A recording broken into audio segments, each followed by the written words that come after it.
What is the meaning of life? Or is it what makes life meaningful? Are we affected by what we see in our past? Or by what we can't see in our future? Is anxiety and depression the cause? Or are they just the effects?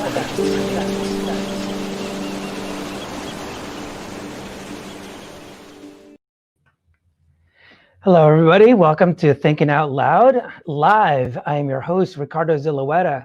So Thinking Out Loud Live is where we just discuss different aspects of mental health, sometimes entrepreneurship.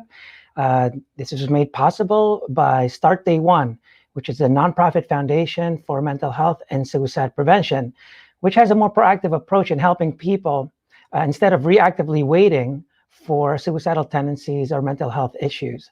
So the topic of the day is handling heartbreak, holiday heartbreak. Basically, we're going to be discussing relationships. So we invited a special guest, Felicity Feline, only because she's just recently gone through a breakup. And because it's so fresh, we really wanted to kind of talk about that and discuss the process of healing. Since she's really into it, I'm hoping that people out there will be able to relate and really help themselves. It's really tough during the holiday season. It's already tough to have a breakup, and it's even worse when it's the holiday season. So we're hoping we can help Felicity out and also help anyone else that might be going through it. So let me introduce you to Felicity Feline. Hey. Hey, how's it going? How are you? Good. It's good to see you again. Yeah, likewise. So kind of give them a quick intro, about you and stuff. But if you could, can you just kind of just give them a quick summary of, what's going on with you, what's happening, and where you're at in the process, Yeah. So I recently got out of about 2-year relationship with someone that I lived with and I cared about very much. And we had a very tumultuous span of,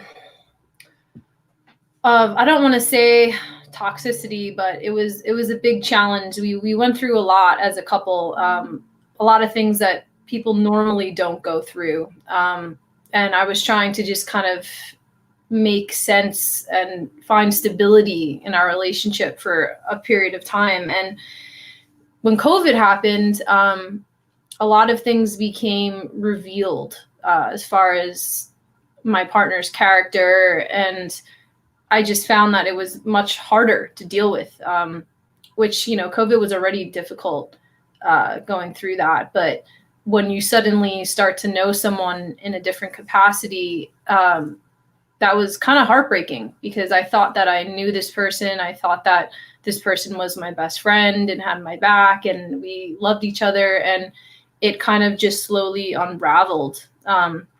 So yeah, and I'll get into like the details of our relationship, but that's kind of, I guess, a little summary of it. It was a really tumultuous relationship, and it kind of finally came to an explosive end very recently, like a month ago. All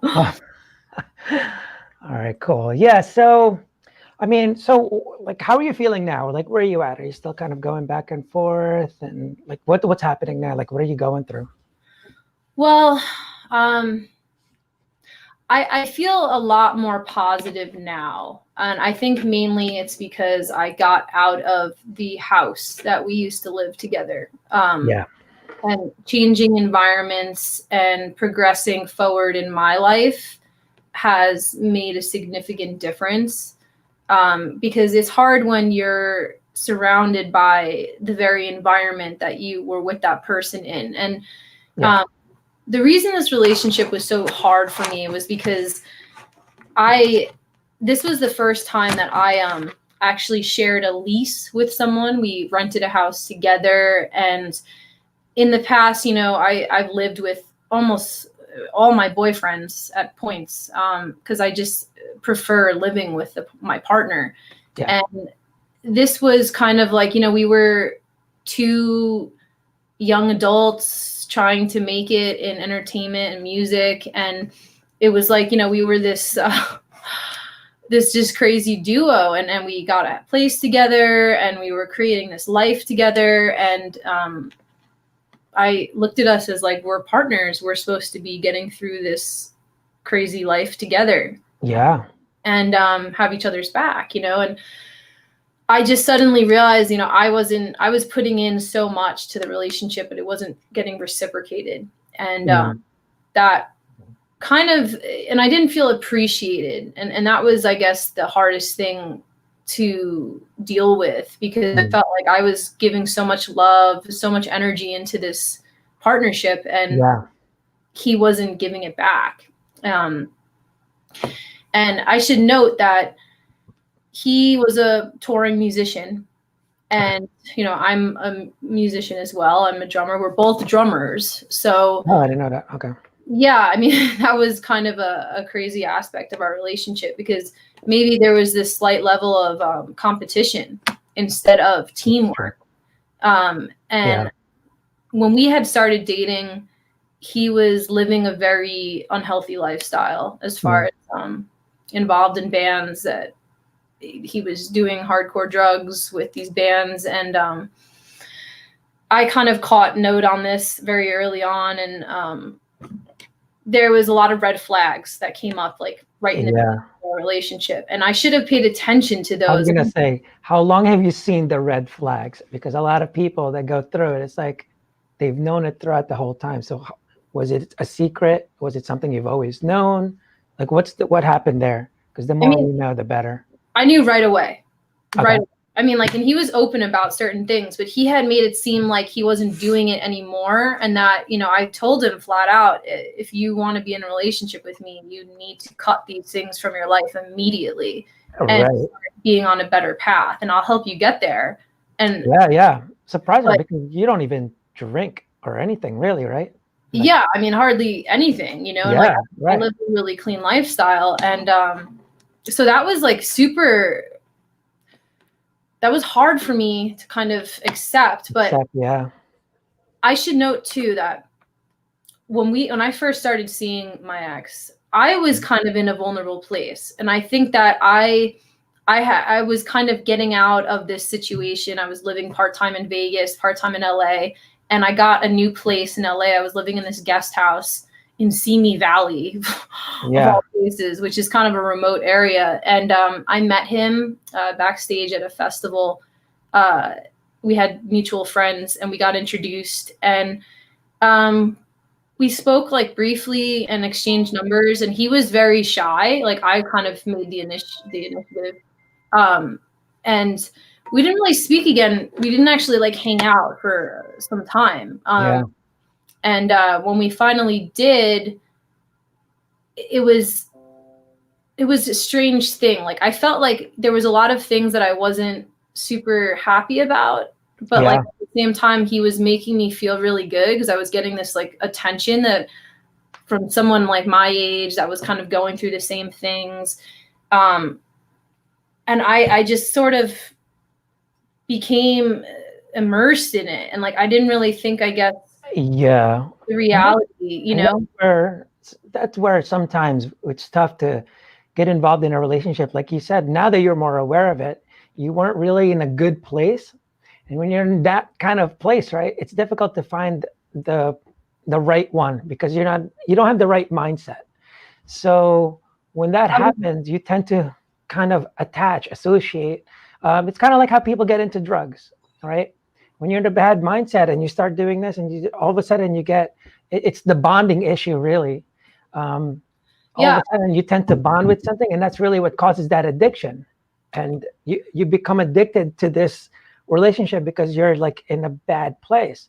And that's common. That's very, very common. You know? I mean, I was a bit lonely at the time and vulnerable, and I wanted connection. Like I wanted a connection with someone, and we had a very instant type of connection. Like it was passionate. Sex was great. He seemed so into me that I was really just drawn to it. And I kind of like jumped right in without really thinking about it. And the more I kind of started to realize things like, okay, he's, trying to be a professional musician and make a living that way. He's touring. He's in a band that they're all drug addicts. And like when that started to kind of hit me, I was just like, whoa, and I remember there was this time, like one of the first times we it was probably like a few weeks into dating, and I went out to a show with him, and I got back to his house and I like tried to break up with him. Oh, no. This is how long ago? I mean, how long within the... it was probably like maybe a month or something. Oh, okay.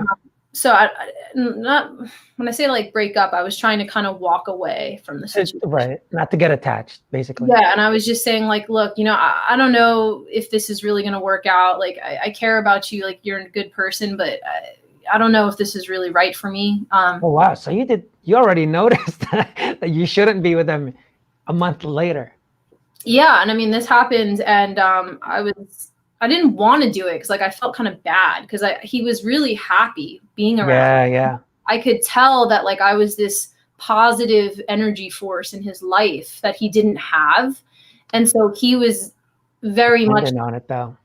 So yeah, there was this kind of like guilt that I felt. Like I was like, oh, well, I want to help him. And that's that'll do it. And like that'll do it also. Yeah. As a woman, especially, we feel this sometimes desire to nurture and to help someone reach their optimal level of self. And I felt that with him. Like I saw a lot of potential in him. And I knew like he came from a good family and like all these things that I'm like, oh, well, I'm not perfect. So, and I've done a lot of things that, I've grown from. So maybe I can really help this person become the best person he can be. Right. I remember sitting on the bed, like telling him, like, I don't know. I think I might not be ready. This might not be a good thing for us. And he's like, no, please. Like, he's like, I need you in my life. You've been such an amazing person. He's like, I want to grow with you. I'll get better. Yeah. And he just kind of like really threw himself like positively at me. Like, I don't want to say begging, but like in a way, like he really didn't want to let me out of his life. You, basically. Right. So that made me feel like, oh, I can't give up on this person. Like, Yeah, right. It's like a puppy, and then you want to adopt them, and you're like, no, I can't right now. Yeah. But I guess it's like the reality was I wasn't super aware of what I was getting myself into. Yeah. And that typically happens when you're in a bad mindset, when you're still in a bad place. You haven't really embraced what you're going through yet and all that stuff. So, because, I know you already, so I know you were going through some shit. So, and, that's easy when you start, it's easily more likely that you want to bond with someone that's giving you that type of attention, basically that kind of love and stuff, right? Yeah, exactly. And, I was also coming out, like I had stopped shooting adult work. So I like wanted to try to have a normal relationship. Like that's what I was really looking for. Like I was looking to connect with someone and have like, just like a normal relationship with someone more my age. Yeah. And the idea of that, okay, we're both drummers, we're both musicians. I looked at it as like this amazing opportunity. This is perfect, right? I could travel the world with him. I could tour with him. I've dated touring musicians before. And, I thought like, oh, he's so into me. Like he's going to want me to go wherever he goes. And I looked at us like, we'll be this awesome team. We'll create all these crazy memories. Right. And so I got excited, like thinking about the future. It was almost like a little dangerous too. Like the idea of it's like, oh, wow. This is exciting. I'm going to freaking rock and roll with this dude and all that stuff. And it's funny because typically what works out when people are together, right? What really helps them out is when they both have the same sense of purpose. And that's why I'm kind of surprised what happened with you because, but then you did mention the whole competitive thing. But typically what creates a good relationship is when both of them have the same purpose. Because if one of you said like, I want to be a stay-at-home mom, but the other one wants to be a rock star, we're going to have issues, so we're not both on board with what we're doing. And that's why kind of, I remember, I guess it was about a month ago, right? I think I wrote you and I was just like, yo, what's your purpose, man? Like, why are you doing this? Because you're kind of going back and forth, right? And the reason I ask that is because when I talk to people, it always stems from the lack of purpose. Even though the perspective is what really kills you, but perspective really matters more when you have a sense of purpose, right? Mhm. And when you don't know that, you're never going to know the right direction. It's kind of like when you feel lost. Well, where are you going? And more importantly, why are you going? Because until you know that, it's going to be hard to say, oh, I'm going to make a right here, I'm going to make a left here. But you don't even know where you're going. So how do you know right is the good? You're never going to know which turn is best. So your Yeah. perspective always shifts and goes like, and then you kind of make shit up and go like, yeah, but this and this. Yeah, but so I've learned when it comes to perspective with your purpose, it really depends if it's a threat or a benefit to your purpose. You Well, mentioned a lot of things that was already a threat to your purpose, except you shifted your perspective like, yeah, but I can help him. And yeah, but it's a threat to your purpose, man. yeah. Like, you're trying to grow, you're trying to evolve, and you're trying to transform yourself into a different lifestyle, basically, right? You're trying to just go, like you said, I just want a normal lifestyle, whatever. But you kind of change your perspective is always shifting, and that's why it's tough when you don't have a purpose. Your perspective can shift all over the place and think it's the right one. Like, right. Well, I want to just touch base because you made a really good point. Yeah. My purpose has always been extremely strong. Like my energy, I am very much on my path of life, and I am confident in my direction. And yeah, it gets confusing at some points, but I knew what I wanted. I wanted to focus on music, health, nutrition, slowly kind of make my way out of the adult industry. And I have such flexibility in my lifestyle that I thought, wow, okay, someone else that lives a sort of abnormal lifestyle, maybe that will really complement each other. Because, I can work on the road. I can do all these things. Like, I don't have to have a 9-to-5 job. He doesn't have a 9-to-5 job. So I thought, we can make it really work. We could be this, this cool duo that, we travel together. We do all this stuff together. We have music together. So I saw the potential, but I was so focused on the potential and he saw how strong my energy was. And I think that was a big reason why he latched on, because he knew, like, whoa, this girl is strong. This woman has goals. This woman is talented. I want to latch on to this. He relied too much on everything, because it's supposed to be a give, not let me take some from you real quick because you're in the zone right now. Let me hop on your cape there. Right. And so, but then what happened was, so we ended up moving into a house together because he had his own place. I have my own place. And, we kind of were like, oh, we can get a house so we can make a little studio and we can play music there and we'll have more space, So that was, I want to say, like 3 months into dating, we jumped into getting a house together. Wow. It was extremely quick. Right. But 2 months ago, you tried to let him go. Yeah. And I mean, a lot of people were like, whoa, you should think a little more about that. Yeah. But the thing is with me, sometimes I can be slightly impulsive and sometimes it works to my benefits. Like if it feels right and you jump on it, sometimes.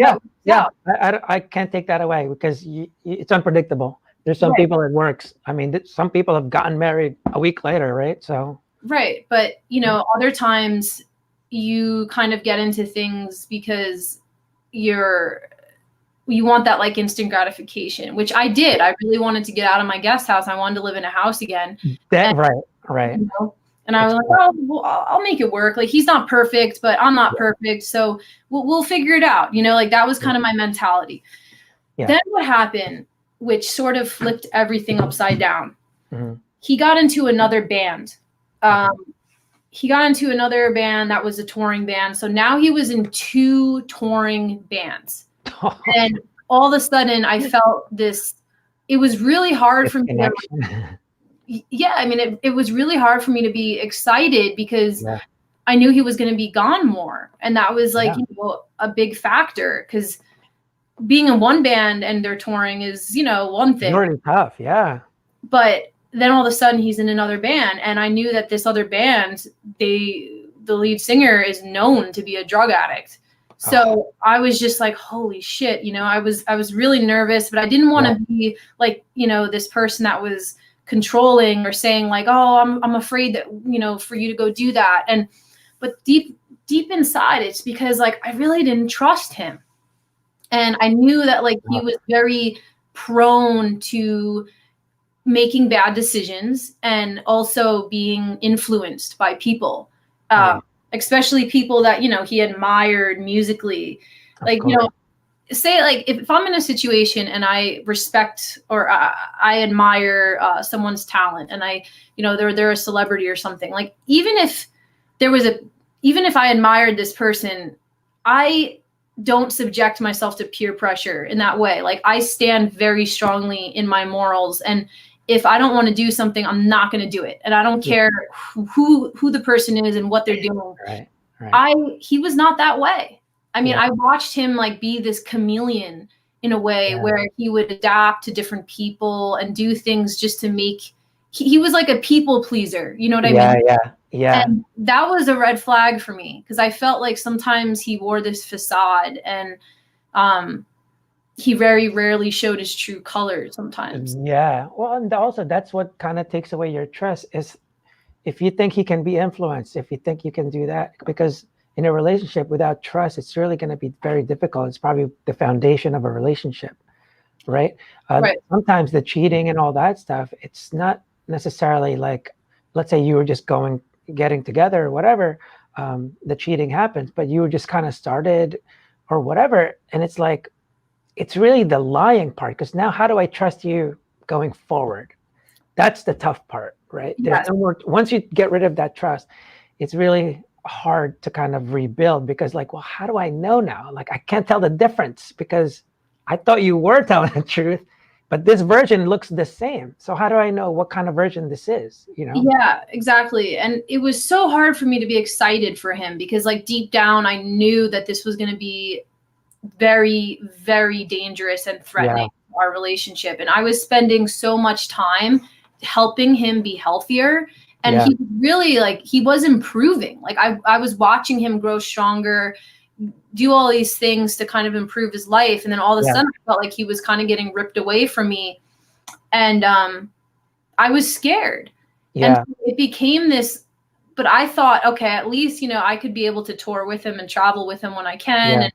And, but what was kind of happening was I started to realize he wasn't necessarily on the same page as me, as far as me being there with him. Like I couldn't really read him as far as if he really wanted me to. You really want to be like when he was touring. And in my mind, I'm like, you have a beautiful girlfriend that's also a drummer and is willing to, you know, be your road into the band stuff and help you out, you know, and be on the road and like work on the road, and you don't want that.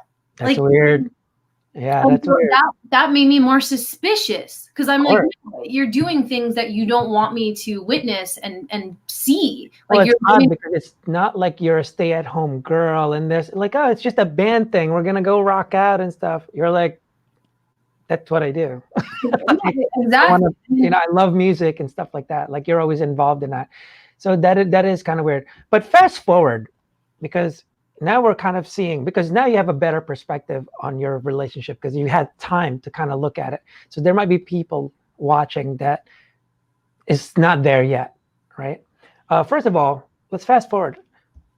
What happened how did you guys break up? Did you break up because of you or him, mutual? What happened? Well, it's kind of like multifaceted, the breakup, because I should say he got sober right before COVID.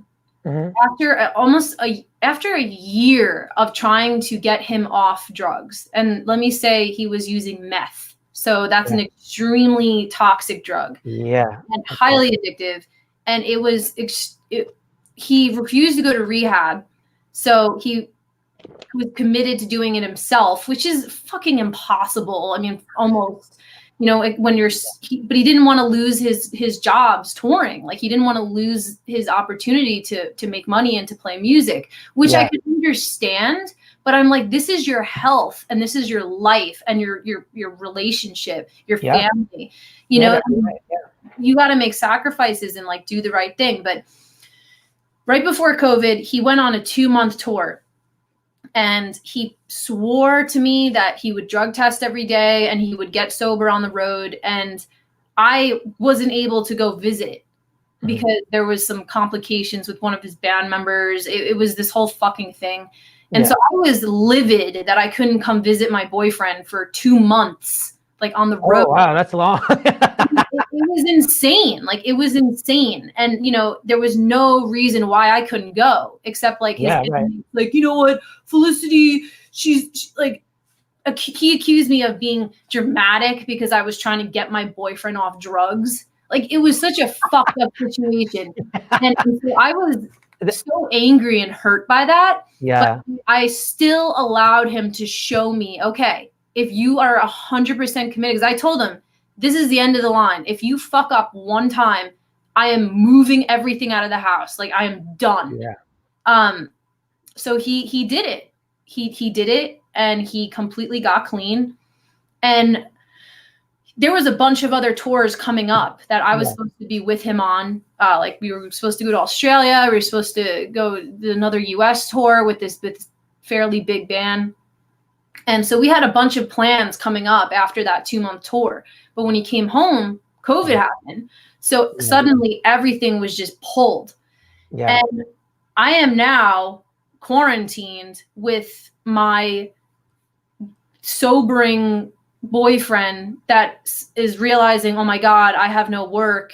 He was miserable. He was getting off drugs. I mean, it was like the worst situation. And I still dealt with it because I loved him and I cared about him and I really wanted the best for him. But those, like the first 4 months of COVID were fucking hell. Excuse the language, but it was. Yeah. Because that's the beginning of lockdowns, things like that. The fear, loneliness was setting in hard at that time.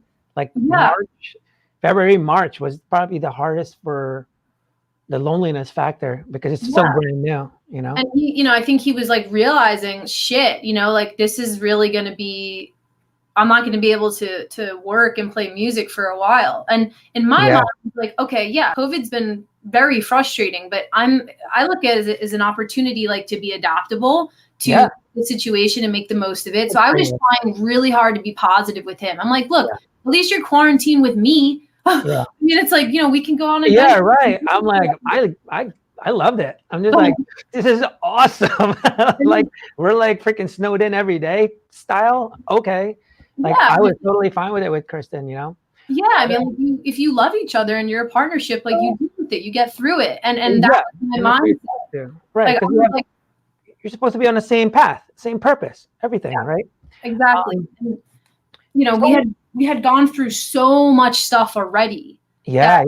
You know, I didn't even get into the meat of it, but that the year before that was like literally a crazy roller coaster. So I thought like, okay, like this is another chapter. We're going to be a year before COVID. Yeah. Gotcha. So that COVID really, because he was going through so many mental changes and adjusting to being sober and adjusting to like having some like a normalcy, like instead of because he was on the road so much that like him to suddenly be home and deal with me and not deal with me, but be with me in like a more normal environment. It was really strange for him. And he would, you know, he the mood swings, the anger, he was so negative. And it was just brutal, like living like that. And I'm the complete opposite. Like I'm very transparent and communicative and positive. And if I am insecure or upset about something, I'll communicate that. So we understand each other.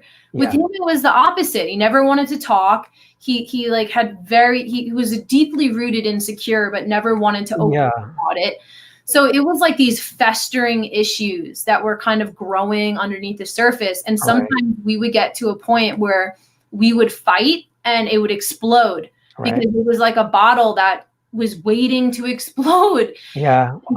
So, Well, what's funny is like, so I'm just, I know you already. So even people I don't know, I'm pretty fucking brutal when I give them advice and stuff. But a lot of people tend to think, let's talk about mental health overall. So the big thing that people think, that when it comes to suicidal tendencies, that they think you have to be suicidal to be part of that, right? They don't think complaining about Monday is going towards suicidal tendencies. So this is my perspective on it. Everything starts off with a bad perspective, right? That evolves to becoming suicidal tendencies. Everything in between is my job sucks, my relationship sucks balls, drug abuse, alcoholism, and then suicidal tendencies the very end if you succeed, right? So all that is one line, same cause. So just to let you know now, when you see someone doing drugs, they're right here. They're already right here. There's no like, I don't know what happened. I don't know why I did it. You got to know that right away, they're already in a bad place, like instantly, without even a doubt, not a doubt. Because the only ones that get into that is because of their perspective in life. It's people don't need help because they're suicidal. They need help. That's why they're suicidal. People don't need help because they do drugs. They need help. That's why they do drugs. Does that make sense? Yep, absolutely. Yeah. So people tend to think they're always looking at the result, but they're not they're not looking at the cause of things. So that's why it's so hard to fix him, because he's already broken, but you're only looking at the result. Oh, if I could just stop him from doing drugs. Yeah, did that get him to forgive his dad? Because that might be the issue. I don't fucking know. But you got to look at the cause, not the result. Every time you look at the result, it doesn't fix anything. It's same thing in your own life. When you just keep looking at like, oh, I'm poor, but why are you poor? Like, why is it happening? Why? Exactly. Well, and that's very much how I am, like, as far as getting to the root cause of issues, and I've always been that way. Yeah. It's why I'm into health and nutrition, because I genuinely want to understand the root cause. Exactly like that. Right. Yeah. Exactly. And with him, I knew he was deeply insecure, and doing drugs gave him a level of energy and confidence that he naturally didn't have. Of course. And I felt kind of sorry for him in that way, that he needed something to like rely on to give him that boost, to give him that ability to kind of do things that most people don't really have the energy to do. Right. And I think there was this resentment that he was harboring inside of him, that I disrupted his lifestyle. Like, I took him away from that. I took his mojo away. Like, that's kind of what he felt, but he didn't realize it's like, look at your trajectory. You think you're going down a right path? Like, you think these dead end bands are really going to get you anywhere, and you're doing drugs to just cope with it? Like, to be able to do that? And I was so brutally honest with him that I think he was resenting me for being so. He knew I was right. He knew I was. Yeah. And I think there was a lot of resentment, and that was why he kind of bottled up a lot. And what was happening though, so emotionally and verbally, I will just say he was extremely abusive. I mean, there's no other way for me to say it. Like, I hate you. I don't want to seem like I'm some type of victim, but he bullied me. He name called me. He constantly made me feel just shitty about myself. Like, it was hard for him to compliment. And it's funny because sometimes it's kind of, it happens to like beautiful people. Sometimes when you get that, they become more attractive. Like, it's weird. I don't really get that. Why am I getting this from this person? Like, you see it in movies all the time where, they'll make fun of the girl to try and get them and stuff like that, right? Especially when you're in a bad place and things like that. And then what's funny is that he was just begging you not to leave. Just, you know, in the first month you were together, and then all of a sudden he's treating you like that, which is kind of odd because the challenge has disappeared, right? You're already there all the time. You're there for him all the time, and that's what happens sometimes when you. It's just supply and demand, and I tell people this all the time. It's just the human nature, right? It's the law of supply and demand for a reason, because it's the fucking law, dude. When you give someone a lot of love, love, love, love, and no challenge, no anything, the value of it kind of dissipates. Always, kind of, almost always does, right? Yeah. Just like with anything else, you know, time. All of a sudden, when you don't have the time to do things, like, fuck, I wish I could go on vacation. But when you do have the vacation, it's like, oh, I wish I had work. It's like, you know, it's always happening like that. I can see that. But it's just like the hard thing was that, you know, and he would say stuff like, oh, he would always talk about space, which really pissed me off. As in like outer space?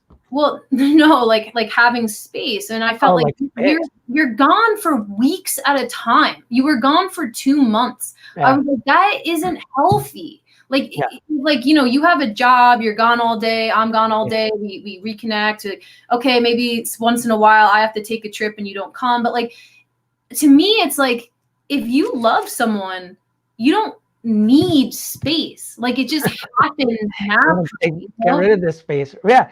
I've had people go to me, you know, like, oh yeah, I work with my wife, this and that. And they're just like, really?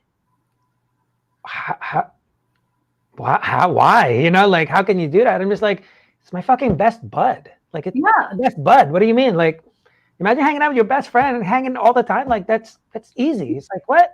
Exactly. So and it doesn't even faze me at all. So. Same. And I mean, like, you get to enjoy them on various levels. I mean, I grew up with my parents. They're best friends. They've been together since high school. They love each other, you know, and I grew up with that. And my parents always wanting to do stuff together. So like in my mind, if you're in love with someone and you genuinely enjoy being together, it's like it shouldn't even be an issue, you know? And but with him, it's like he was constantly, I felt like, rejecting me and trying to push me away and being like, no, this is you and this is me. And I was kind of like, whoa, I mean, we're a partner. We're supposed to be enjoying and experience life together. I mean, that's why we're you know? So I know different people. I mean, one just got out of another relationship. One is in one, but knows that it's bad, but still there. Can't get rid of them. Not because she can't, she just won't. I don't know why, but so I kind of want people that are going through that to kind of relate. So I know you were kind of back and forth, right? I know just a couple of months ago, you were like trying to get back.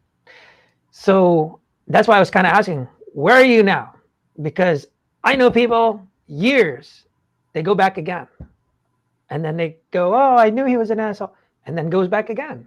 And then, oh man, he wasn't even right for me. I knew from the very beginning. And then back again. And it's just like, all right, how do I know like this is actually the one, Felicity? Like, so where are you at? Like, who broke up with who? And when you were trying to get back last time, like, I know you guys basically had multiple breakups, it seems. Like almost like in and out, in and out.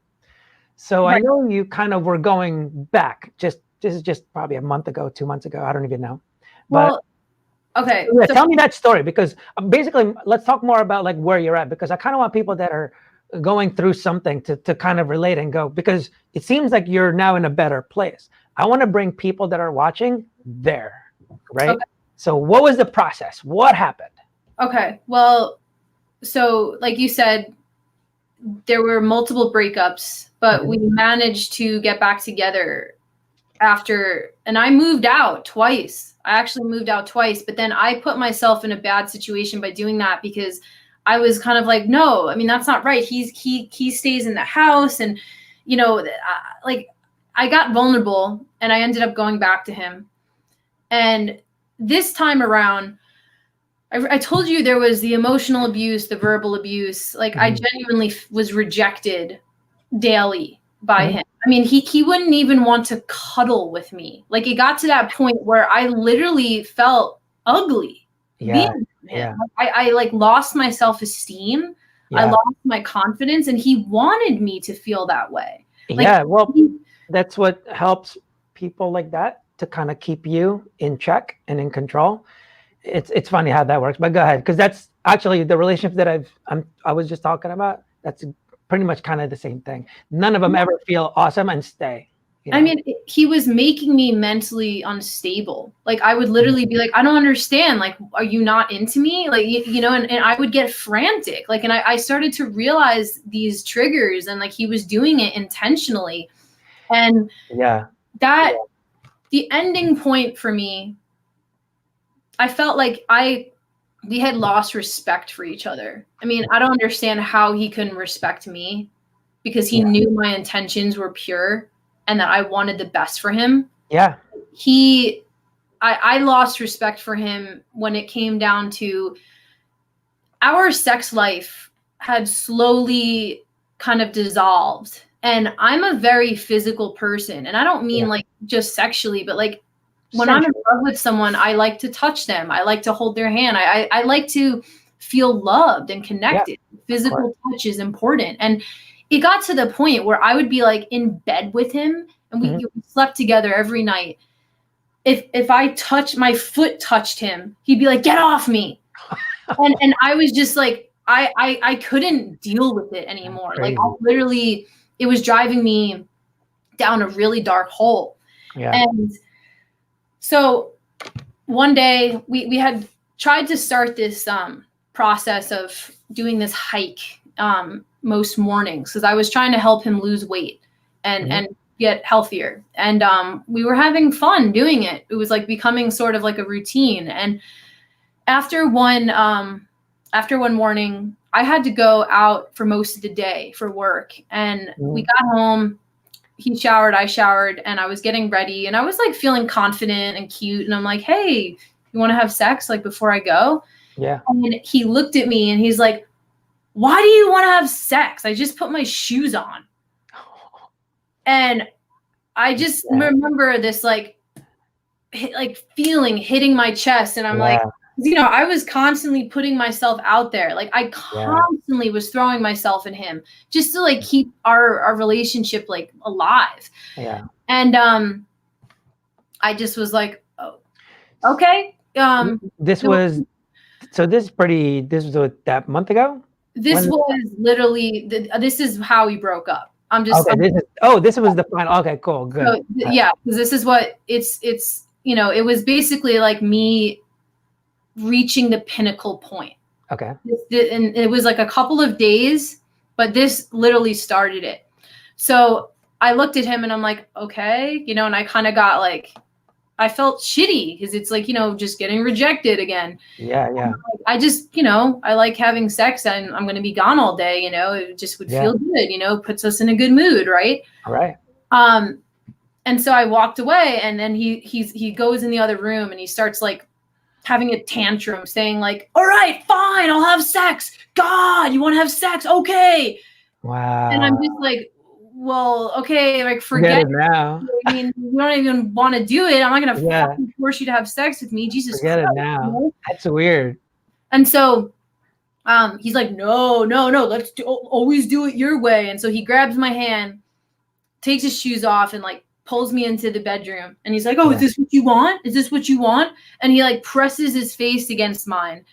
And I'm just like, "What are you doing?" You know, like, I don't understand. I was trying to be romantic, you know? It was supposed to be a spontaneous, like, hey. And so, you know, like there was like no connection or foreplay. It was like terrible, you know? And not to be TMI, he goes down on me. I have an orgasm, and then we have sex. He finishes, jumps off the bed, goes into the bathroom. And I'm sitting there on the bed, and this is what I say to myself. I'm like, well, at least I had an orgasm. Like, that was my mental state. Like, that's how desperate I was. Like, this sense of desperation. Like, I can't get anything from my partner. So I'm just sitting there, and I'm like, okay, I'll try to be positive. And as I start saying to him, yeah, you know, like it feels good to like make love before we leave for the day. You know, before I could finish that thought, he looked at me and he's like, the whole kissing thing, I'm just not into. You know, I just want to get to it and get over it.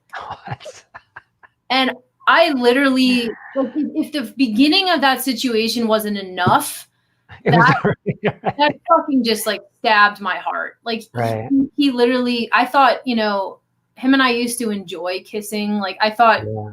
if anything, I used to think like, if anything, okay, at least like he's into me sexually. Like at least I have that. Yeah. But then it was like every level, communication was terrible. No emotional connection, no verbal connection. Like, Yeah. and then now the sexual connection That's was gone too. Yeah. so that was like this realization that hit me. And I was Yeah. gone all day. And I was really, really upset.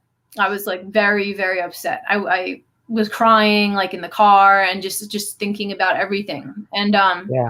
that night I came home and he was sleeping. And something pushed me to look through his phone. And I go through his phone and he had been watching porn every time I was gone. He had screenshots of porn on his phone. And it was literally like every time I was gone, he was doing that. And he No wasn't way. having sex with me. And so No way. I That's literally weird.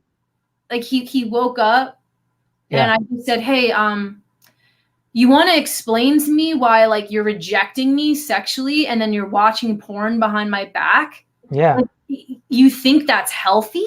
Yeah. Like what is going on here?" Yeah. Yeah. That escalated into a horrible fight that lasted all night. And the next day it kind of simmered down a little bit, Mm-hmm. but then and maybe that whole day was okay. The next day he said something and I brought it, you know, it kind of came back up and he's like, "Oh, fuck you. I didn't do anything wrong." Yeah. And so that was it. That was it. And I just, we got, That's the final one. I said something and then he came at me physically and then I scratched his head. He started gushing blood. It was a really, really fucked up thing. Yeah. And Yeah. I told him to get the fuck out and go to your parents' house and I will be packing up your stuff. And that was it. And All right. Sounds final. yeah. And I mean, he Sounds left final. and it was different because this time, like, I kicked him out, which I never really had the guts to That's do. what initially you wanted to do anyway, right? You thought that was the right way. And I hated the idea of doing that, but it's just he had hurt me on every level possible. Yeah. Like the drugs, lying, he had cheated on me, he had done shit behind my back. Now it's like he's not even sexually aroused by me. He's behind my back. Like it was done. Yeah. It was done, you know? And and my emotions were different this time because like I realized there's no value in this relationship. Like I'm not getting anything out of it. And like, that's what I had to keep telling myself. Like every time it was difficult for me, you know, packing up his stuff, I was crying. I was crying the whole time I was packing up his stuff. But I had to keep telling myself like, no, I mean, look what he's done to you and your life. Like he doesn't value you as a person. He doesn't respect you. He doesn't love you. So why the fuck do you want to stay with someone like this? Right. When I know I deserve better. Is like, that when you finally made the decision right there? Yes. Good. Because just for people that are watching, people don't realize this. They think they need to find a solution before they can make the decision when they're in a bad relationship. But what am I going to do? Make the decision. You'll figure out what the fuck you need to do. Trust me. It always happens that way. Whether you're trying to go to Mars like Elon Musk, he didn't know, this is how we're going to go to Mars. And then go, you know what? I'm going to start SpaceX. No one does that. No one, you come up with the solutions after the decision is made. Every time. So when you're in a bad situation like this, the reason nothing ever changes is because you never make the decision to change anything. So this goes on for years, right? And you're hoping something's going to change. I've realized this. that almost a lot of people are insane, then complain about things they actually do nothing about. Like, it happens all the time. I talk to people, they hate their job, this, that. Oh, you're looking for another job? No. Oh, okay. Oh, my boyfriend's this, that. Oh, so guys gonna break up? No. Like, that's weird. That's weird. So it's like they won't make that decision. So what I've seen is like when people are in a bad place, we tend to love excuses. Mm-hmm. We hate accountability. It can't be me. Like, so let me see what I can do, and or whatever else. And a lot of times it's really just your perspective. You keep trying to shift it. And that's why I was mentioning before with the sense of purpose. So a lot of people think they know what purpose is. Let me just clarify first, just so maybe it can help you and anyone else that's listening. So a purpose is something, first of all, let me tell you why purpose is good. Purpose, the reason you want purpose is because, one, it gives you a sense of your why, direction. It's basically kind of like your compass, right? You won't know where north is unless you don't know your why and all that stuff. So anyway, what it does is we have this tendency to kind of go towards pleasure and go away from pain, right? Just as human beings. Anything pleasurable, you go towards. Painful? No, I don't want that, right? But purpose doesn't care whether it's a pain or pleasure. It goes through it because of the purpose you have, right? So that's the benefit of purpose. Now, how do you build a purpose? Purpose doesn't mean I'm trying to be a famous rock star. I want to be the best drummer. I want to be in a band that's going to be sick and travel the world. That is not a purpose. A purpose is never, ever, ever a noun. It's never a noun, ever. I'm going to be the best this. It's always a verb. So keep that in mind. Another one is that it always benefits other people. A purpose is never, I want to be the richest man in the world. I want to be the most famous this. And so it's like, no. What are you doing for people? What is your purpose? Those are some things that is how you build purpose. And a lot of people think like, oh, my purpose is this. I want to be the best teacher. Not a purpose at all, because one, it's a noun, doesn't benefit anyone else. So so that's kind of where I have to start off first, right? And then once you have that purpose, that's when you start looking at your perspective. Your perspective is either going to be a threat or a benefit to that purpose. And if you don't know that, then you're not going to know if it's a threat or a benefit. The only time we need inspiration is actually before the perspective. That's why we're doing this. I'm hoping our conversation will help inspire someone that's watching, and it makes them change.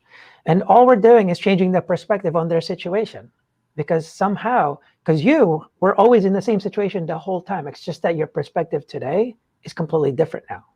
But it was the same thing. You're still you, he's still him. What the fuck changed? Nothing. Your perspective changed. That's it. And that's where you want to be, because when you change your perspective, all of your decisions will follow that perspective. Your ex right now, his perspective is all shot. So he always goes this way, follows the drugs, this, that, because that's his perspective. I'm not going to make it unless I do this and this and that. So our decisions always follow that. People don't understand the motivation. When you try to motivate them and stuff like that, well, that's impossible to do, to motivate him to quit drugs, all that stuff, unless he makes the decision. The motivation always comes afterwards, not before. Unless you want to do it, it's never going to happen. That's where goals come from too. Goals are never done before the decision. It's after. So when you keep that kind of line in mind and how the process is, so that's kind of how you help yourself kind of in the future looking for someone. So right now you're more aware, so that's really good. You're like kind of aware of yourself, where you're at, stuff like that. Do you want to say something? Yeah, because you brought up a lot of good points. But before I kind of lose track of them, I mean, yeah. What the sense of purpose was something that I recognized, that because he was extremely selfish. Mm-hmm. And I realized that through his actions, through his words. He liked to just say things when they were necessary to get through something, but he didn't actually mean it. And his intentions, like, it wasn't, it was selfish, like you said, and in order for a purpose to manifest, it has to be beyond you. Yeah. And him, he didn't have that. Like, he was so self-centered. It sounded like it was all his future, what he's going to do, and you're messing it up. Exactly. And like, I had a completely different mindset towards it. Like, I was about sharing the wealth, like sharing the experience with people I love and care about. I mean, because that's the best feeling in the world. Like, connection is everything. Yeah. And so when I started to really understand that he was not like that, that was because we had gone through enough for me to really understand how selfish he really was. For someone to literally make someone feel terrible about themselves, knowing that you're doing it and still doing it, like that to me was, I realized towards the end that he just really was not a genuinely good person. Like, he didn't have good intentions. And if I could give any advice to anyone in a situation where you're being abused mentally and emotionally, because that can be just as detrimental as physically, is, what is your self-worth? Like, are you allowing this person to make you feel like you are less worthy of yourself? Because I mean, that's what was happening to me. And if you don't feel appreciated in your relationship, at the very minimum, at the very minimum, if you don't feel loved and appreciated by your partner, then there's something wrong. And, I had to keep reminding myself that. Like, I didn't feel love. I didn't feel safe with this person. Like, and that I am thinking, I'm 28 and this person is 30, whatever. And what is he going to be like in 10 years? If I stay with him, like, where is the trajectory in this relationship? And reality was hitting me. And I just said, this is not what I want in a partner. That is so great. So I got to stop there real quick, because that is such a great mindset right now, what you have. So to anyone that's watching, because a lot of people think sad and depression is what happened to you in the past. That's the mindset, right? Like, oh, and you dwell on it, this, that. But a lot of times it's actually what you can't see in your future. So it's not, what breakups don't hurt because of what happened in the past. Breakups hurt because what the hell am I going to do now? Like, I can't see a different future. I thought it was going to be him traveling the world. Who am I going to travel around the world with? And so that's what really hurts people. The idea that I'm never going to find someone else like that. That was the closest to my goal of a person. And it's just like, dude, irrelevant. So when people don't understand what I mean about, like, what do you mean past, future? And I'm just like, dude, if I told you today, oh, I'm from the future, in freaking 5 years, you actually find someone so much better and you're the happiest you've ever been, you're going to go, oh, I'm good. Like, you don't even bug out, nothing. You're like, oh, that's what happens. But it's because of the uncertainty of the future. And when you put yourself in that place, when you can really look at the future, like, who do you want to be? Because is this person helping you become that person? One of my advice to, I gave it to someone like a while ago. I said, first, you got to look for someone that you think deserve you, right? Everyone knows that part, right? Or who you think you deserve. I'm sorry. It's who do you think you deserve? Everyone has an idea of, like, I want this, I want that. He's got to have his shit together, all that stuff. But then afterwards, when it becomes intimate and all that stuff, now, does this person deserve you? When I say deserve you, does he deserve all of you? So for the guys, for example, people don't understand it's the self-worth part, right? And they think like, well, yeah, of course he deserves me because you don't think so much of yourself. Or guys, kind of a quick example for some guys that can't understand that. It's like, you think you know someone, let's say someone that's really successful. I deserve someone that's hot, pretty, in shape, this, that. They have this sheet. It's like, it has to be that perfect girl. Okay, cool. And then when you're with her and this and that, well, does he deserve all of you? What I mean is the Lamborghini too, this house and everything. Does she deserve all of you? And they'll be like, well, I don't know about that. Well, it's like, well, that's not going to work. And I've also seen that when people are trying to prevent the same shit from happening, right? Because you get into that after a breakup, I got to make sure I don't find someone like him and this. And it's like, all right, you're already kind of in the wrong mindset. So your perspective has to change on that. First of all, when you're heartbroken and stuff like that, you're supposed to be. Like, you're supposed to be. People that don't embrace and cry and all that stuff and think they're going to be awesome without him, like, you're just fooling yourself, because there's no one getting fooled. No one at all except you. Like, no one. So I don't like when people try to say, like, oh, I'm good, let's go out. Like, oh, or, you start dating right away just to go, like, I'm over him. Like, you're already headed already in a bad path, because I see your mindset is not right. So until your mindset is right, you're going to start doing all the wrong things. And it all stems from your perspective. You really have to think about that. And like I said, it has to be your purpose too. So people are always trying to be this avoidance thing. Let me just tell you about this quick story. It's something I always talk about with perspective. I was snowboarding, right? I'm listening. I'm just grabbing a jacket. Yeah, sure.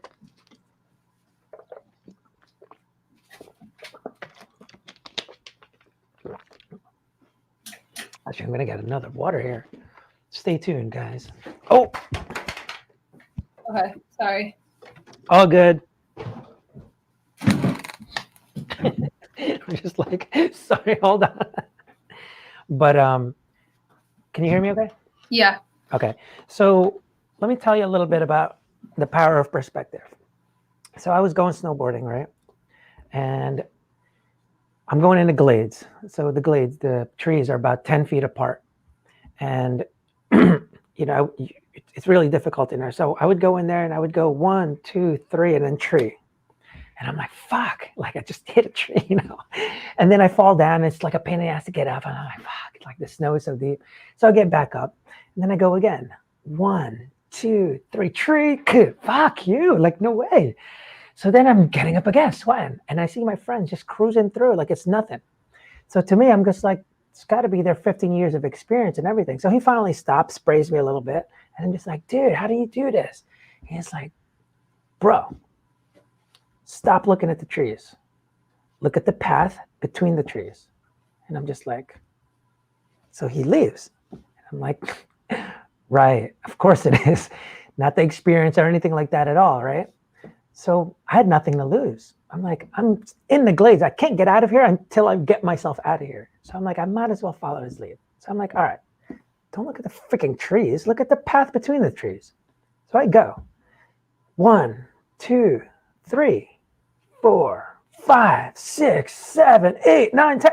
And then I purposely stop. And I'm just like, what had just happened? What was that? Did I get better in 0.5 seconds? Nope. Did the trees move? Nope. Weather change? Nope. The only thing I changed was my perspective. Same exact situation. But I was able to go through it because when you look at the trees and look at the path, it's so completely different.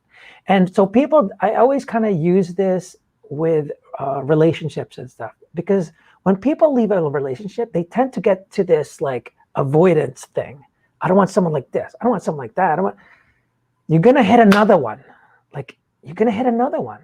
So what you want to do is like figure out, that's why I was talking before, like when I text you that one time, it's like, dude, what's your purpose? Because until you know that, it's going to be very tough. You're going to always be avoiding and this and that, whatever.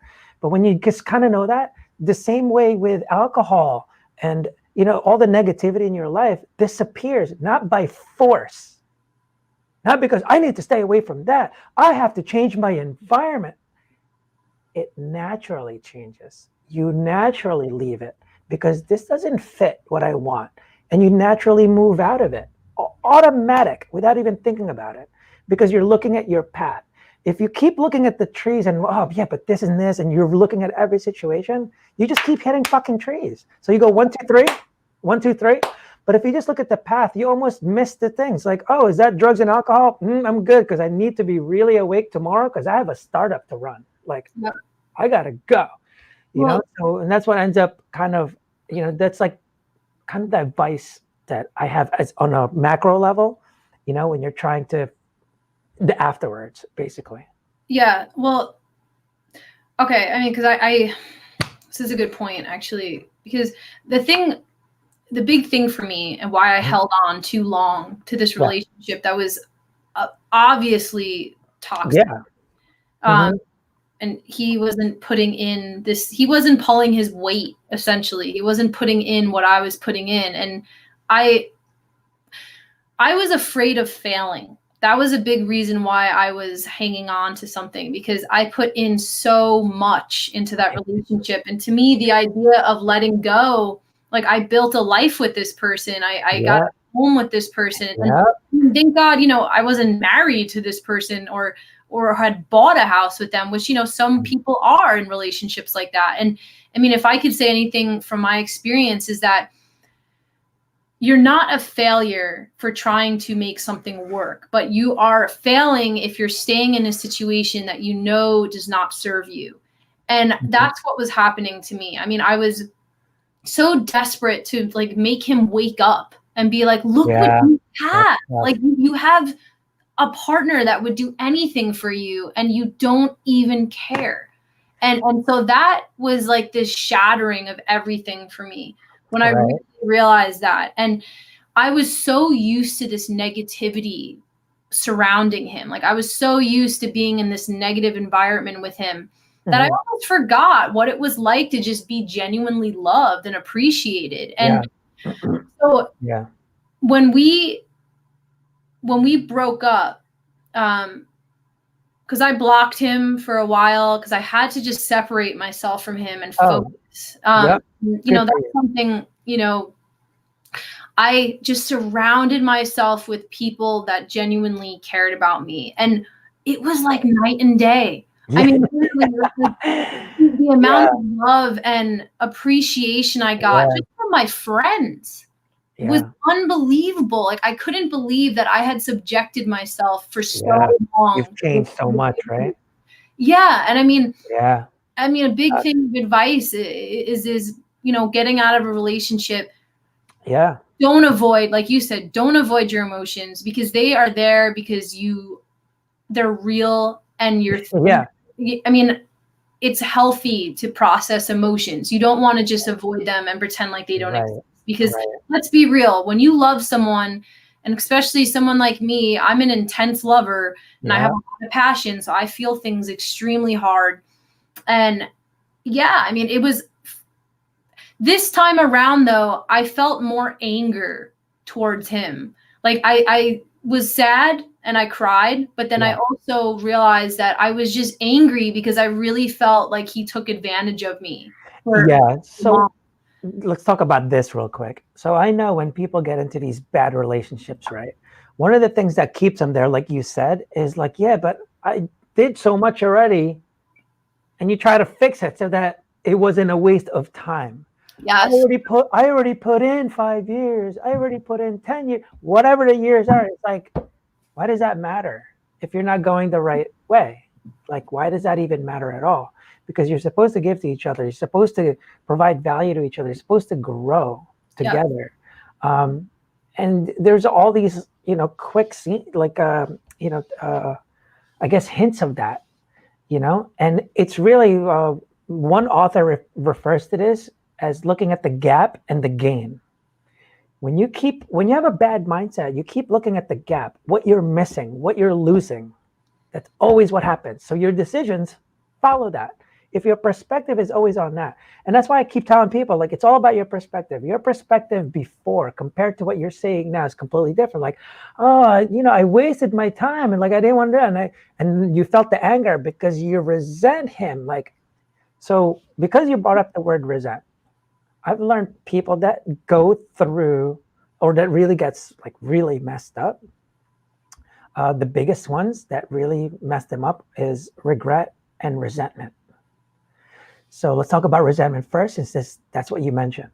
So resentment, usually it's about someone else. It's never you, right? So really the best way to get rid of resentment is forgiveness. You have to forgive today because it doesn't hurt anyone else but you. Doesn't hurt anyone else but you. Blocking him, this, that, they're all good moves, right? If you're doing it intentionally, like really for yourself to be a better person. I think it's a great move that you did that because it has to be a final decision. It's so much easier when you go through with 100% decision than it is with a 99.5% decision. You're in turmoil.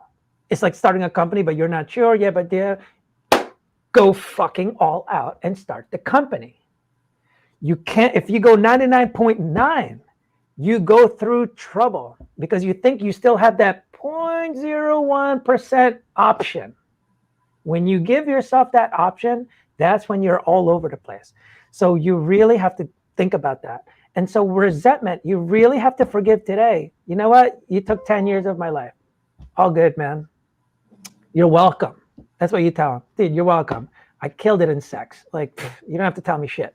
Like, I made you look awesome. Your drumming skills went up because of me. You're welcome. Like, but I forgive you. You have to forgive him right away. That's what gets rid of resentment. Because if you are angry, then that means you do definitely have that resentment. So make sure you do that. And then the next step is regret.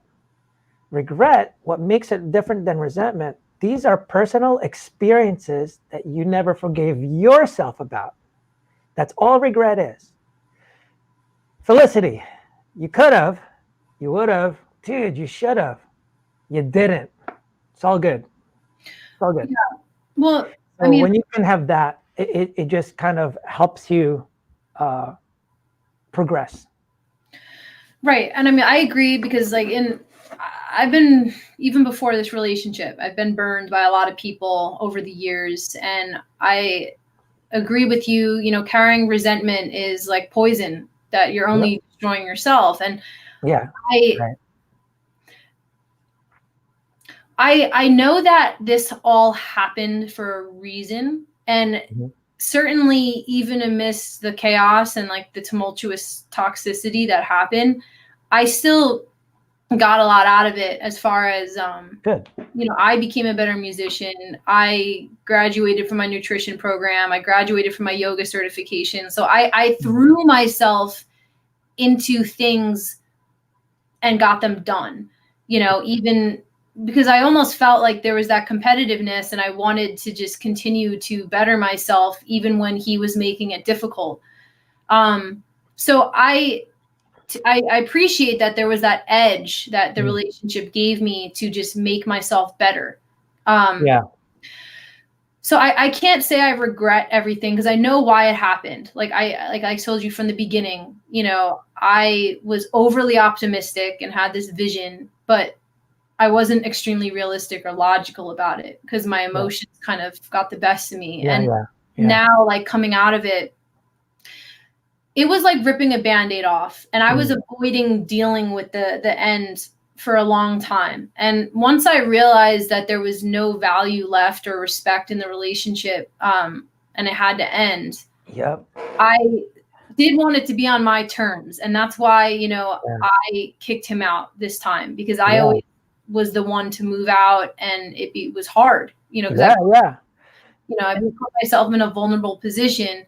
But this time, like, I gave myself the power to overcome it easier. And once he was out, I just immediately, like I said, surrounded myself with people that made me feel strong and have my back.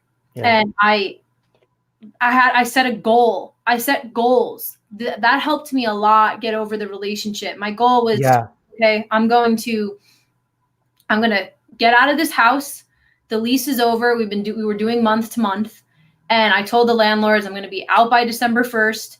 I will give you the keys. So me and my bandmate, who has been my best friend and has been through so much with me, him and I cleaned out the entire fucking house, spackled it, sold everything, got a U-Haul, put everything in storage, moved out. And now I have a trajectory of getting my own house, you know, and doing, I have these goals set that, Awesome.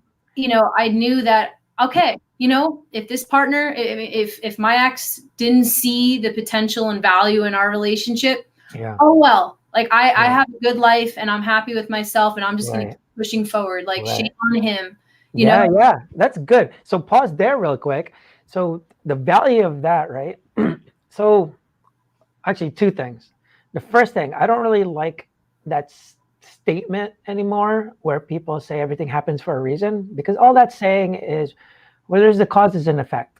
It's just a fact. That's all it is. When you put meaning to it, that's the only reason it becomes some kind of value. The only time people say that to each other is only when you're in a better place. When you're in a shitty place, no one ever goes, well, Felicity, everything happens for a reason. That's why you're in hell. That's why you're having a shitty time. It's the only time you hear it is when you feel like you're going somewhere good. Well, everything happens for a reason, Felicity. That's why that happens, because how else are you going to be in a better place? Like, but they never say that when you're in a bad place. You don't say that to drug addicts and go like, well, everything happens for a reason. Yeah. Like, that's kind of heartless, So that's step number one. What people are really telling you when you hear everything happens for a reason, or when you tell yourself that, what you really want to hear is, Felicity, I know all the shit that you just went through. Find the reasons to make things happen. Yep. It's not everything happens for a reason. Find the reasons to make things happen. Because when you say everything happens for a reason, it's like, all right, where do we want to go in the past? When my great-great-grandmother hooked up with my great-great-grandfather and I wouldn't be here? Like, where do you want to end that? Like, where does it end? When I didn't cross the street 0.5 seconds before the light, or was it after? Like, I can keep going back, and it's just all you're saying is there's a cause and effect. So that's one. And two, I love how anyone that's watching, if anyone's watching this, like the most beneficial thing to do, like I said before, it's not about your past, it's about your future. That's why people get depressed, your future. So what Felicity did was already look, and like, that's what really helped you tremendously. Because when you can't see a future version of yourself without the person, you're going to have a hard time, especially when you're doing everything in the future for that person. Yep. You're fucked. Like, you're fucked, because you have to do things for yourself. What future version of yourself? And I'm hoping what you're seeing is a happy person, independent, and with someone else. That's all, if that's really your goal. That's why purpose is huge. We all have different purposes. So anyway, when you have that purpose, so the future is very important. It's almost more important than your present. I've been debating hardcore. I want to have a consistent thing. I haven't been there yet. That living in the present is less powerful than it is looking at the future. So I kind of had a little, not argument, debate with someone else about that, just trying to test it out. So the past is meant for you to learn from, right? I like that you know everything from your past, this and that. It's kind of like when you have a startup or a business. Financial statements is just a story of the past. It doesn't give you anything else, but you can also give projections. Projections is what gets you to the next level. If you think you're going to be there, you don't create a startup thinking it's going to fail. You create a startup because you think it's going to freaking provide so much service to the world, and that you have to bring that to yourself. And I always bring entrepreneurship with mental health all the time. It's like you have to apply the same things. Like, you don't start a business. Do you think that a business is going to succeed by saying, oh, it's totally going to fail? No one's going to want this. But why are you telling yourself that, but you expect to succeed? You're sad you're not successful, but you keep telling yourself you're not going to succeed, though. So it's like, it doesn't make sense. Just treat yourself like your own startup. What do you need to do? Things like that. So the future is there to guide you, to help you along the way. The past is what you learn from. The present is where you execute. Yep, exactly. And, I've always been a goal-oriented person. Yeah, true. I like to get things done. I mean, I set goals, and I'm freaking surprised you're even going through this. And it's like, I want to bitch slap you. And I'm like, this is so weird for her to be like, I've known you for a while now. And I'm just like, this is so weird. yeah, I mean, honestly, a lot of people were surprised that Yeah. I kind of, and I think that's why it was so frustrating for me. But it's because I it's the idea of failing. Like, and I didn't want to Yeah, get it's a challenge. Yeah, it's the same way. So I genuinely loved him, and I saw so much. I had this vision for us this is the one. This is the one he's gonna change today. Yeah, and it's just like I really thought he would realize what he had. Like he was like, I was just that blew my mind. That I was like, look what you have. And why wouldn't you want to nurture this and grow and make this the best thing possible? So I was hanging on with this idea that, okay, you know, he got off drugs. He's going through a phase. He's going to really get better. One day he'll realize. I got this. And this will all be worth it. You know, like that's what I kept telling myself, like, hang in there, you know, like he's going to come out a winner.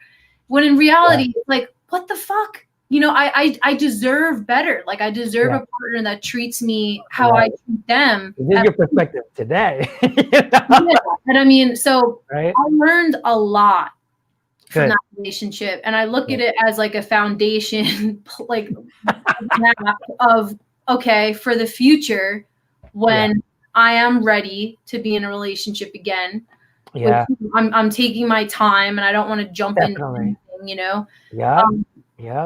Because there's a lot of things that now that I'm alone again, I can take advantage of the time to hustle and just work my ass off. And when the right person comes, I'll know, because I absolutely know now what I am not looking for.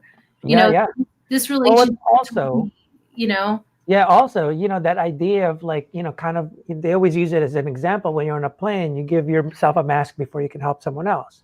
So the more you kind of get yourself in the best place possible, the more you can see the person easier that you want to be with, you know, and you're able to help them more and really have that relationship that you're looking for. And here's something funny too. The power of decision. That's why, you know, the brand, like, you know, fuck it. Why we're trying to get people to say fuck it more. That decision is so powerful and people really don't understand. The first thing I mentioned before, right, was the decision, the solutions will come automatically. Some people refer to this as the law of attraction, but really it's just the power of the decision. That is it. The law of attraction doesn't work until you make a decision. If you're just wishing. I wish I had a startup. I wish I had a boyfriend. I wish I had a girl. Like, you know what I mean? Like, it's never going to come unless you make that decision to go like, you know, I'm gonna. That's all it really is. They refer to it as that. Because once you decide, for example, let's say you're still in the relationship and you still haven't decided. What's funny is, and what's good is because it's so recent for you. The moment you make that decision, all of a sudden, everything follows. All of a sudden, the goals come in. All of a sudden, you know what to do. If you were doing this beforehand, if you had just done it before and made the decision while you were kind of still debating on this, you would have had your perspective change so quickly because you would have been like, huh. And all of a sudden, the things just come automatically. All of a sudden, he's not annoying anymore. You don't try to do this anymore. You don't do this. Like right now, he's not annoying because you've finally made that decision. You're just like, no, you don't want anything bad to happen to him. You don't want, because that only hurts you. Anyone that's going through that bad type of relationship, don't do that. It doesn't hurt the other person ever. It only hurts yourself. So don't do that. Just forget him right now. Thank you for wasting my time. That's it. End it there, you know? One thing too I wanted to add is that every time I tried to break up, or every time we kind of broke up in the past, I was so scared of letting go, you know, because I really didn't want to give up. And I was kind of afraid to be vulnerable because I knew that, you know, when the day, if the day finally came and we really broke up, I knew it was going to be uncomfortable for a period of time. And I didn't want to deal with it. That was a big thing for me, why I kept holding on, because, you know, I shared a house with this person. We had a comfortable life. where, you know, we Yeah. played drums every day in our house. We had a nice yard. We had like a good situation. Right. So I was like, oh, well, you know, I'll deal with it because I don't want to have to end this situation, you know? So I was just hoping in the midst of dealing with it, he would just become a better partner. Yeah. Yeah. So let me talk about that real quick. So what's funny with that, it's kind of, we get in that place, this what you're talking about, in a lot of different circumstances also. Yep. That fear of, the thing is, the only way to get the better place is to go through the shit, right? So it's kind of like a drug addict. You have to go through the withdrawal for you to get to the next step. Like you have to. Same thing with the economy. Our economy, like, dude, we have to stop spending so much, and really it's gonna suck hard, but it's the only way to get better. But what do we keep doing? We keep going the way it's, so that no one gets hurt, no one goes through anything bad, because not under my presidency, like, so we're never gonna get better. So it's like, it's that fear of that, like, yeah, but I gotta go through this. It's like, yeah, but you have to. Yeah. To get to that next step. It's a requirement, you know? Yep. And that really does stop a lot of people, because, and one, it's because you're looking so much at, like, yeah, but look at the gap though. Look at the threat to my, like, you know, you're looking at all the gap, what you're missing out on, what you're losing. And it's like, dude, telling you, man, just look at all the gains. What are you going to get out of it when you stop freaking the withdrawal, when you're done with that? How much of a better drummer are you going to fucking be, dude? Yeah. No, I mean, I agree. And I think for a lot of people that are going through this, that are on the verge of not sure if they want to be in a relationship anymore, I mean, it's just, yeah, like it might be tough for a little bit, but like you said, you'll never open yourself up to opportunities that are better suited for you if you continue to stay in the one you're in. And deep down, and this is a big thing too. Mm-hmm. A lot of people that are close to me, after we broke up, not one person said, "Oh, you guys broke up." Oh, I was really rooting for you. I hate to say it, but everyone told me, man, God, he was really holding you back. Yeah. I mean, and it was true.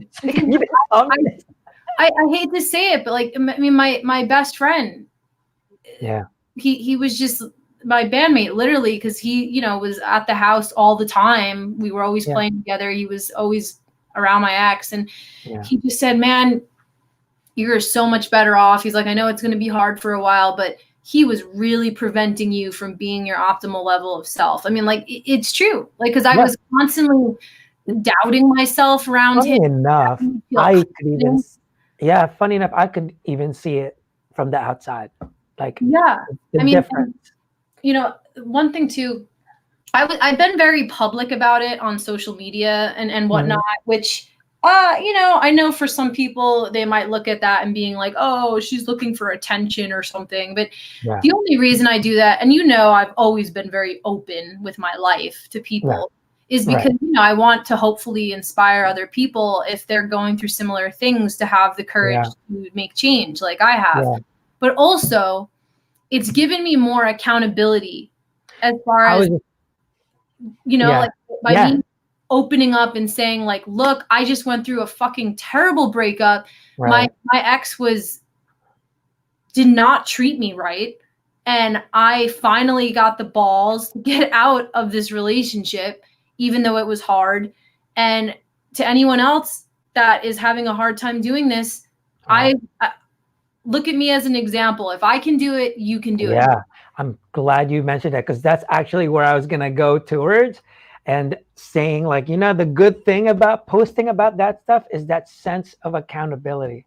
Because once you tell people that, it almost like, well, I kind of now have to do it, you know? Same thing with business. When you tell people, some people are afraid to kind of get out there. Like I've become more comfortable just telling people what the hell I'm doing, regardless of how I'm going to do it, or if I'm going to make it or not. It's just like, You never know. Feedback is feedback. But that's really important, is the accountability. Like I said before, it's either you're going to be accountable or you're going to make excuses. I don't know if I've ever told you. So one of the reasons I found out about accountability and excuses was this. I was talking to this one guy. Actually, I was at an event for my clothing, and this guy was kind of just sitting around, and he this couple or something like that bought some stuff and left. And he came up to me and he said, yo, I love everything you're saying, man. Like, everything starts with a decision and stuff, but it's not that easy. And I'm just like, never said it was easy. I just said that's where it starts. And he goes, yeah, but I'm in rehab now, and this and that, and this and that. And I'm just like, yeah, that doesn't matter. It starts with a decision. Yeah, but I'm like, oh my God, dude, stop saying but. It all starts with a decision. Tell me why you can't do that. And I backed up, and he just stood there for like minutes, and I'm going, what are you doing? Like, what's he thinking? He's going through his databases of excuses, what he can tell me so he can keep on going, right? And I'm just like, I didn't tell this guy to run a marathon, read a book, or anything like that at all. I'm just saying it starts with a decision. Like, you can do that literally like that. And then he finally says, you're right. You're right. And I go, I know, you're welcome. So that was the first instance. What really finalized it for me was another event probably it was like months after. I told the same exact story to this lady, and this lady was just like, it's different for everybody. And I'm like, oh my God, another one. I was just like, no, it always starts with a decision, like always. And he goes, no, people, some people say situations different, this, that. And I'm like, yeah, no, but it still starts with a decision. He's like, yeah, basically, to end it, she got so mad and pissed off that she left. And I'm just like, that's odd. I didn't tell her to do anything special or some miraculous cure. I just said this is where it starts, proven. Like, I've seen it everywhere. That's always where it starts. I'm just telling you how it starts. That's it. And so I'm just like, why would you be so mad? Right? Like, I'm trying to help you. So I knew she was going through something herself. And then what I realized was like, oh, now I get you. I fucking understand you. So anyone that's listening to this and still want to stay in their relationship, this is why. It's because as soon as you agree with everything we said throughout this show, is as soon as you cannot use those excuses anymore. You are now fully accountable for your future happiness. Yeah. But until you decide that, your go is going to go, yeah, but this, yeah, but look how much time or this and that. It's just like excuses. And when you let go of that excuse, it's like, well, how am I going to be this, how am I going to feel like justify feeling like a loser unless I have this excuse? PTSD. Oh, the war did it. Oh, my dad abused me. Not anymore, dude. Like, not anymore. Like, you're abusing you. Like, absolutely. And it's just, how long are you going to use your past circumstances to dictate the rest of your life? I mean, that's like the whole victim mentality where, you're only allowing yourself to be a victim. Yep. Sure. You're accountable. Yeah, exactly. I mean, there's terrible things that happen to people every day.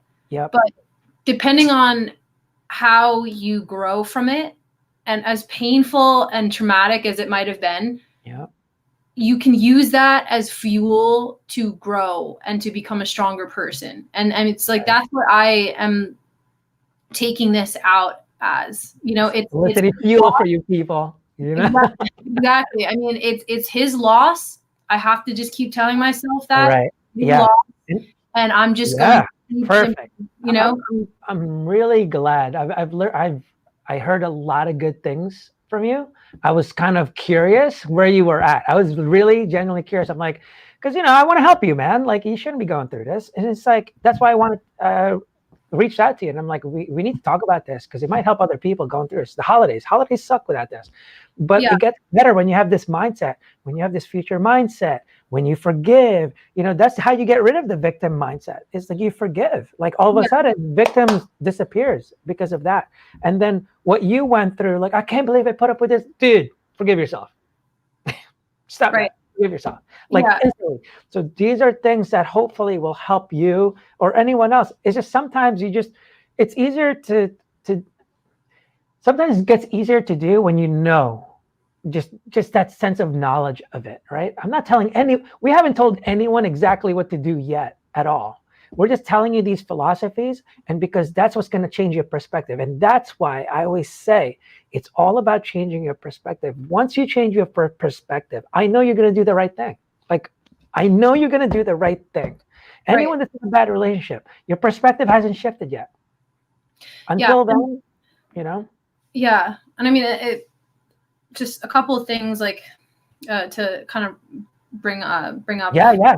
I mean, a big thing is if you're in a relationship and you're struggling with it, ask yourself, is this person not helping me become the best version of myself? And that's something that, you know, my ex was taking away my voice. Like my ex was trying to diminish me. And I noticed that, and was because, you know, he was very insecure with himself. And love and a partnership, a friendship, whatever it is, it's about uplifting each other and helping each other grow and being a support system. And if you don't have that, then that does not serve you, because you don't deserve to be in a situation where someone is taking away from you. Right. And Exactly. I mean, and I was, to bring up the whole holiday thing, you know, because yes, I was upset. He had a birthday in October, and I, you know, went out of my way to like get him a great gift, and I spent a lot of money on him, and but I didn't think anything of it, because it was like, you know, I love to give, and I like to make people feel good when I'm with them. And you know, I was looking forward to Thanksgiving. I real quick, this is fucked up, but it's hilarious, kind of. Let me go ahead and do that for you. I mean, it's sad, but so I haven't seen my family in New York in almost a year. It was almost a year. And I was extremely excited to go there for Christmas. And I, you know, said to my ex, okay, I'm going to get us tickets to New York, and I'm going to get us the hotels. And, you know, I was like all excited. I was trying to like plan this trip. And he looks at me and he's like, why do I have to go? Why can't you just go? And I just remember that was another like slap in the face to me, where I'm like, you're my boyfriend. Like, you're supposed to want to go enjoy Christmas with my family, you know? And that was heartbreaking for me, you know? And I bought everything. I bought the tickets for both of us. I bought the hotels. I literally said, you don't have to do anything. Like, just come with me and enjoy the time together. He didn't even want to do that. Yeah, those are signs, people.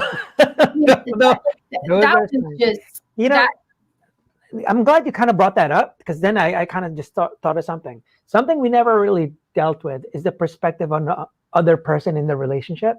So we've been talking about us and this, which is good. But another thing you have to think about as perspective on someone else is the other person, right? You know, how you feel about them. Like, for those of you that might have this bad breakup, it's like, man, he was really mean to me. He's this and that. So to change your thing on that, and this is what I kind of tell people that are like with their parents, but this is also a relationship, right? Except you have the actually option to leave. So that's why it sucks with family, because you can never replace your dad. That's always your dad. Like, that's it. So anyway, you really have to change your perspective on on what people are like. So I refer to it as my puppy theory. Pit bulls don't grow up wanting to bite people. Some people are afraid of pit bulls because they think like, oh, mean dog. Like, no, they're only mean dependent on their, you know, their parents or their owners or whatever, right? So to have a good puppy, it's like sometimes they just don't know they just don't know how to do it correctly. That's why you have Cesar Millan, the dog whisperer, right? People that bring puppies to him or dogs to him, it's not because they hate them and like, can you just take care of this dog? They actually love him so much and this and that. What happened was they ended up spoiling the dog, or not that they don't love the dog at all. So they're going to Cesar Millan. Can you help me with this puppy? And it's because of your energy. It's so bad. So the dog is really feeding in, and this. So it talks about all these things. When you next time anyone watches that show again, you'll compare it to human life. You're gonna see like, wow, if dogs can do that, imagine what a little kid would do. Soaking in all that energy, soaking in everything that they're learning without even any effort, just like a dog would, right? And so when you start looking at that, it's like they grow up to be bad because of how they were brought up. We are how we are because of our upbringing. That's why it's so important that the beginning stages, the childhood can really affect your future life. But Absolutely. It's like an imprint of your life. yeah. And whether you love your parents or not, you always get traits from both sides, no matter what the hell you do. It doesn't matter if you hate them. You're just going to grab them. So anyway, the reason I'm talking about this, I want you to get a sense of like, you're just a puppy being brought up that way. Well, that boyfriend, girlfriend of yours was that way, not on purpose. He wasn't mean to Felicity on purpose. It's just that he was brought up that way. That's why he's into drugs. That's why he's fucking lonely. That's why he doesn't want cuddles.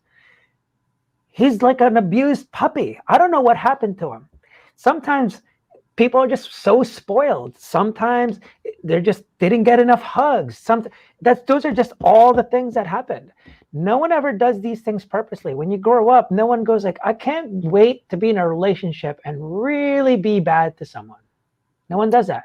Same thing with parents. You don't get a baby. I was just telling someone this. You don't have all of a sudden have a baby and go, oh, I can't wait to be a dick to you, man. Like, oh, I'm going to abuse you. Like, no one ever. Right. Yeah.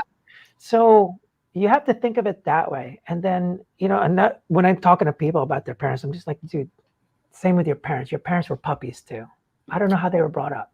Yeah. So when you have that better understanding that they didn't intentionally do this, they didn't do this to you, for you, and all this stuff, it's just like, dude, it's like blaming a puppy for biting someone. It's like, not the puppy's fault. It was kind of beat up, Yeah, no, I mean, and I agree with you. But I guess like in this situation, the really sad part was that, he grew up, let's just say he's been very spoiled. So he's that one. Got it. Yeah, it goes in both ways. Either they get really abused, really spoiled. People think like, he had such a good life. Yeah, that dog too, but he still had to go to Cesar Millan. Yeah, and I mean, his family, his parents lived close. So we got to always see his family. And I grew up in a very, Long Island, Italian family. Everyone was very close. There was always people in the house, always social interaction. So like, that's how I grew up, and very animated and affectionate. And so he knew how important my family was to me. Yeah. Me. And, I loved spending time with his family. Like I enjoyed going to see his parents, like in his 20s. Like I loved it. I felt like, oh, wow, my whole family's in New York. I have your family to enjoy too, Yeah. So it was pretty heartbreaking for me that he knew how much it was a very selfish thing. And that was another wake up call for me that even, and that's definitely, of course that's going to hurt. I guess my point with that, there's like, no one grows up wanting to do that to someone else. Like, oh, I can't wait to not care for someone's parents when they want to hang out with them for the holidays. Yeah, I know. It's never been his plan. It's just the way he was built, the way his perspective works, the way his life is, where he's headed. It's just like, that's just the way he was brought up. So I don't see, like, for example, drug addicts. No one ever meant to be a drug addict, ever. Like, ever. Growing up, you already know that's a bad place to be. But how did they did it on purpose? Because when people keep blaming their parents and this and that, it's like, you're kind of blaming them on purpose for something they had no idea how to fix, because That's all they know. No one ever told them and had a talk. And that's the biggest thing about communication. When you don't communicate with other people and this and getting other feedback, all you know is you. Everything you know about anything are all assumptions until you get feedback or data. Guaranteed, just like startups. Everything I know about my startup is an assumption until I get feedback. So you and your boyfriend and this, oh, but it's going to be this, it's going to be, until you get feedback or data, that's just an assumption. That's all it is. So until you start seeing like, oh, this is changing. Oh, this is, okay, so it looks like it is. But yeah, it's all assumptions though. But yeah, it's like, I just want people to know, because sometimes that's where that resentment comes in. It's just like, he did it on purpose. It's like, yeah, I know he did it on purpose today, but why would someone do that on purpose? Why would people be bad on purpose? Why would people grow up to be racist on purpose? Like, no one goes like, I'm not racist today, but like, I can't wait to be racist when I get older. Like, that's going to be so awesome. Right. Like, I mean, you know, upbringing and environment, I mean, it's all conducive to like where you are in the future. And I mean, I guess, you know, it's like what it comes down to, all these realizations that I started having, he just was not suited for me. And period. You know, that's all it comes down to. And I have to say, like, coming out of this, I mean, like wrapping this up as far as like, you know, getting through this and holidays and everything. A big thing I realized, like, him not valuing family and connection the way that I do, that was enough for me to realize, you know what? Yeah, it sucks. I wasted a bunch of money on him. I'm just gonna have to bite the bullet. I was looking forward to taking a trip together, but I would rather spend my holidays with people that genuinely want to be there and care about me than live a lie with someone because he just feels like, oh, well, I have to be here. It's like, no. Yeah, you know, that would have ruined your time here anyway. Exactly. That would have totally ruined it. It's like, you know, because Kristen went through that also. Right. Like, I deserve someone that genuinely wants to be with me. And everyone deserves that. So, I mean, I'm getting through this well. And it was like ripping a Band-Aid off initially. But now it's healing and I'm cleaning all the crap out and I'm finally growing into the person that I really was supposed to be. And one day, you know, there'll be another person that is better for me. And until that day comes, like, I'm doing pretty good. Yeah. Perfect. No, definitely. That's a great thing. So, you know, people that are watching right now, if you're going through this right now, or you're still having an issue of letting go and stuff, it really just takes a decision, and then that's it, and then everything will follow. Because what's funny is, you know, everything that you said, Felicity, right? These are things that you didn't just learn. The morals, the niceness. You knew all of this stuff since forever ago, and it was still happening, right? It's just that you never made the decision to do something about it. It's kind of like every drug abuser knows, dude, that's not good. You know that, right? They know. Every alcoholic knows every time they do this, oh, I shouldn't have done that. I shouldn't have done that. But they know. They all know.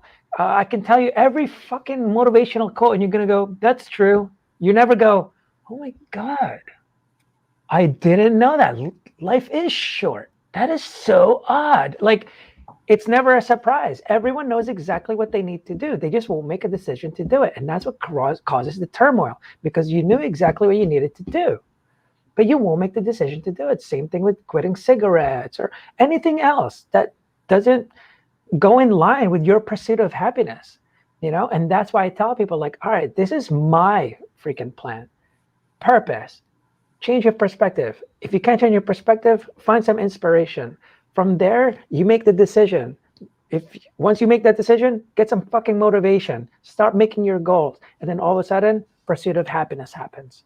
And then that's where that's my kind of personal guide for pursuit of happiness. When you can do all of that, it should lead you the right way. And when you have this concept like that, a perspective like that, it just makes it easier because you already know all the concepts. You already know the best person for you. You do. It's not like one of those like, oh man, I should have gotten someone that was nice to me. Like, you know all this stuff already. So it's really how you view yourself and your mindset and everything else. That's really the ultimate thing. It's not the other person. It's all about working on yourself to get that other person. So, but yeah, thank you so much. If anyone wants to, support Felicity, you can go to felicityfuel.com and, give her some love, for talking with us today. I'm really hoping that our conversation, man, like change people's perspective. Going through the heartbreak, especially during the holidays, it sucks balls. I agree, but you're not alone. So yeah, exactly, right. And it's really all about the future, what you can do for future. So once you make that decision, I'm telling you, man, your life just gets better. But obviously, you're gonna get depressed. It's part of the process. Embrace it. Go through DABDA. It's denial, anger, bargaining, depression, and then acceptance. You'll never get to acceptance until you go through this whole process. So you're going to cry for a minute. Like I said, it's natural. You're supposed to. So, but just make sure you make the decision. Change your perspective.